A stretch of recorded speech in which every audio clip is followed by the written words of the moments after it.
Due to unprecedented سنو فال ان رٹو road جو ہیں وہ کمپلیٹلی کلوز آف تھیں, تو وی ور ہیلپ لیس, اور ہم تقریباً 5 دن وہاں اسٹرینڈڈ تھے. لیکن اینڈ میں پاکستان آرمی جو ہے اس نے ہمیں ایئر لفٹ کیا, first from Rattu to Gilgit and then from Gilgit to here Rawalpindi, and now we hair.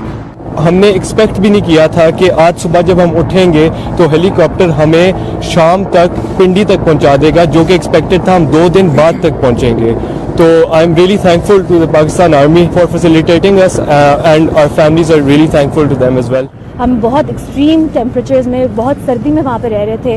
Army ہمارے ریسکیو کے لیے آئی. ہم جب صبح اٹھے تو ہمیں پتہ لگا کہ چڑی گیا آرمی ہمیں ریسکیو کر رہی ہے, اور ہم پھر فائنلی اپنے گھر پہنچ سکتے ہیں with in the schedule time. تو کافی ہمیں اچھا فیل ہوا, اور آرمی واز دا انسٹیٹیوشن جس نے ہمیں ان پہ ہیلپ کی. وہاں پہ جب ہم اسٹک ہوئے تھے ایٹ رتو, اور اس ڈیفیکلٹ سرکمسٹانسز میں بھی آرمی نے at army high school at Rattu انہوں نے ہمارا اتنا اچھا دھیان رکھا that we felt like that ہم لوگ کو ایک کمفرٹیبل اینڈ پیسفل انوائرمنٹ دیا گیا تھا ڈسپائٹ دا فیکٹ کہ باہر اتنے برے حالات تھے.